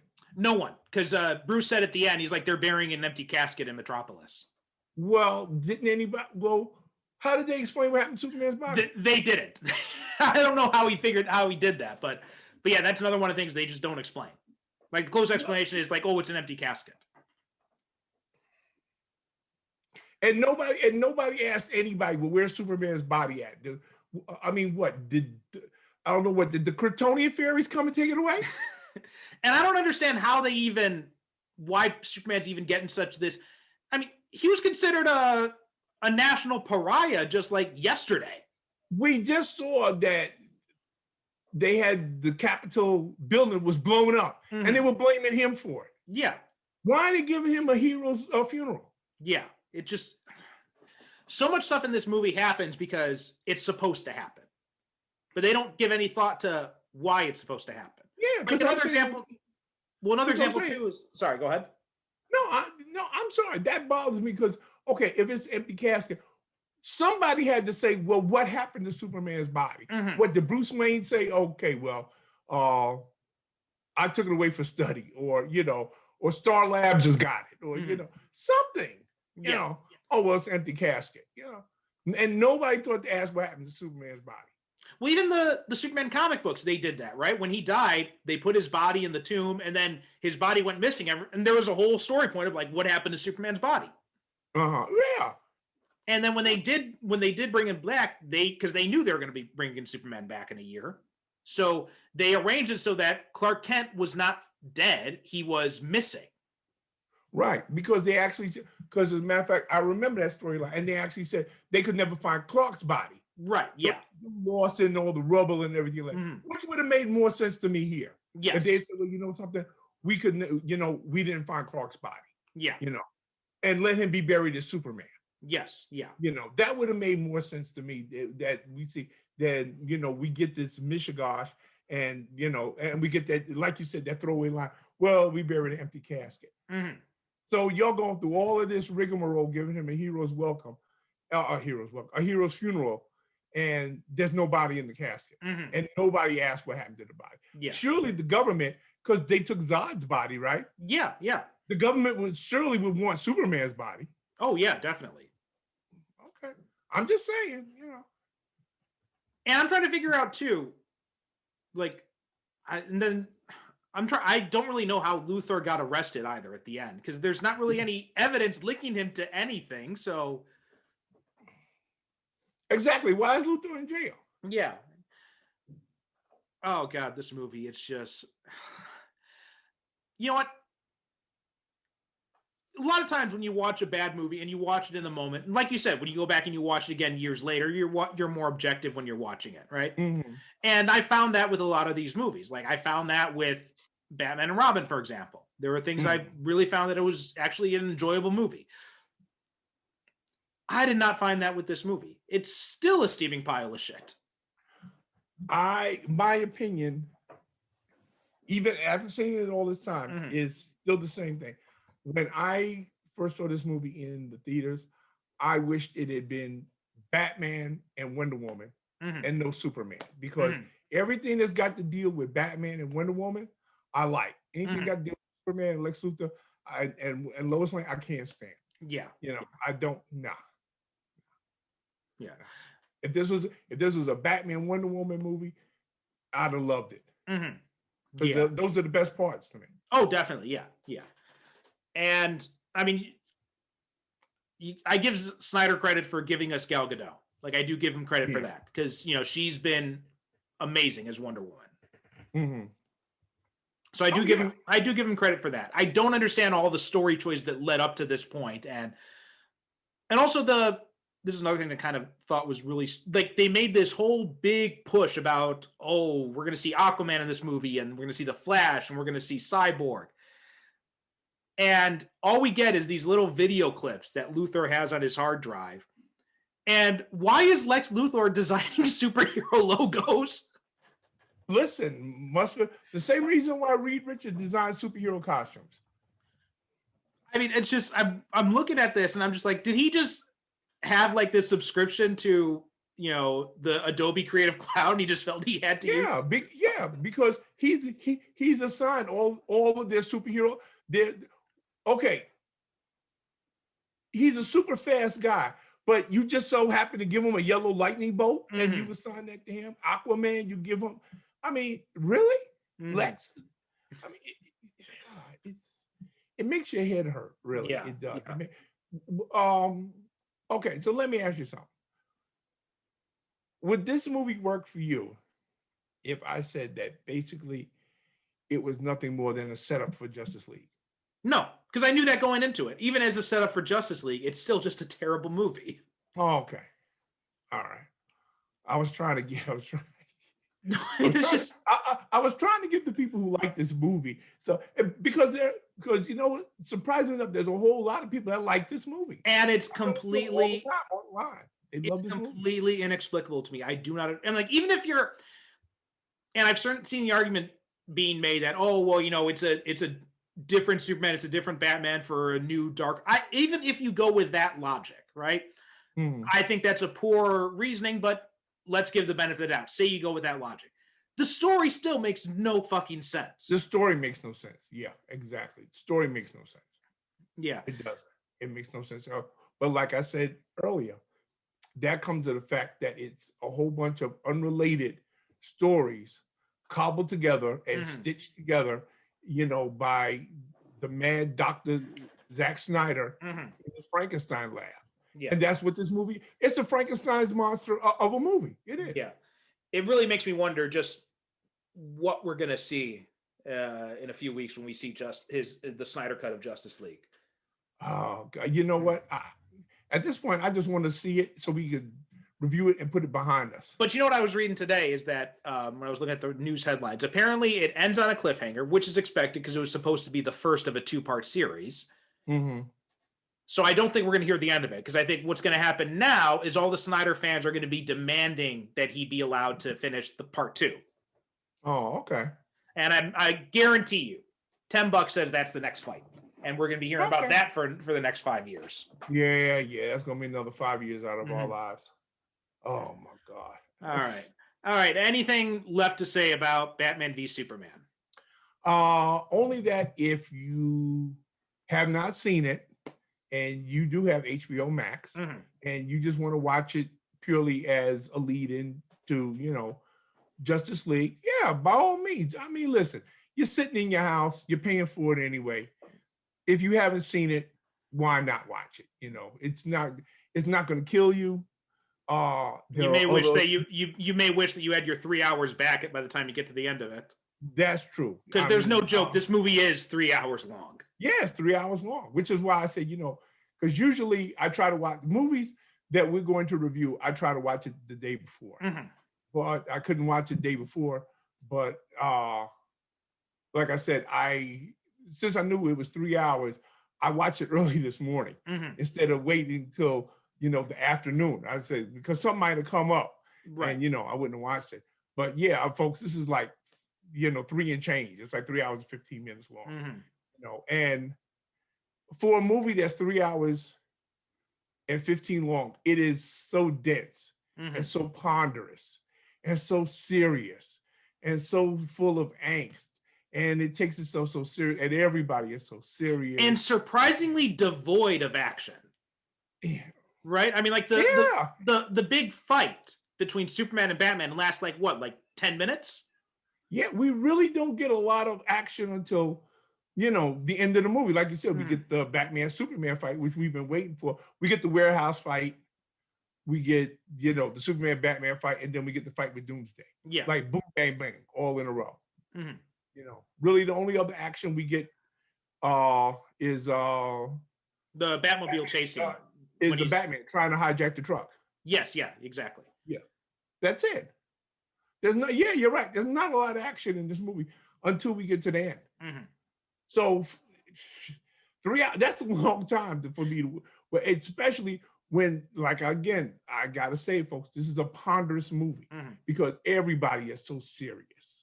Yeah, it's not like Endgame where, you have, 3 hour and change, and then the last hour is like all action. And also Endgame felt like an hour. Yeah. It moves at a much brisker pace. Yeah. This is like mud,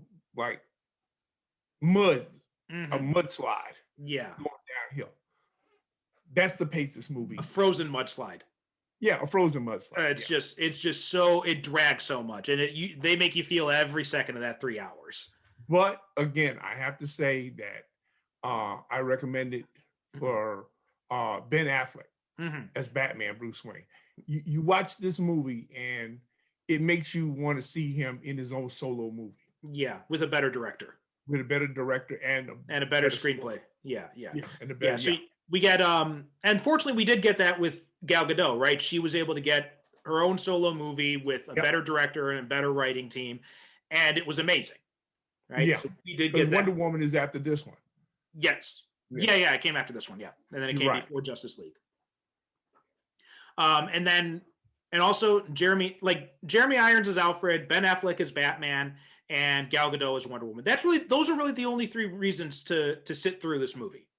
And also, I think that we should give him his credit, because you know what? And I got a tremendous amount of respect for this guy, Henry Cavill, because he's not been served well. No, he hasn't been. He could be one of the great Supermen that we could be talking about him in the same way we talk about, Christopher Reeve, Brandon Routh, Tyler Hoechlin. We could be talking about if he had a director that gave him a story that could actually let him be Superman. If it was written by someone who actually liked Superman. Yeah. Because you know what? Henry Cavill, he gives a performance. And I think that if he was allowed to be Superman, the way Superman should be played, yeah, he'd be a classic for the. Well, I mean, we got flashes of that. We got very brief flashes of that in Justice League. Yes, we did. And we, CGI lip aside, we saw what Cavill's performance is capable of. And we have seen him in other movies where he's just charming as hell, right? Like Man from Uncle. He was the best. Man from Uncle is a completely forgettable movie. I don't remember anything about that movie except for how charming Henry Cavill was in it. I saw that movie. The only thing that I could think of, get this man into a tuxedo and let him play James Bond as soon as possible. Yes, yeah. When I saw Man from Uncle, that was the first thing in my mind. Get this man to a tuxedo and make him the next James Bond. Yes, yeah.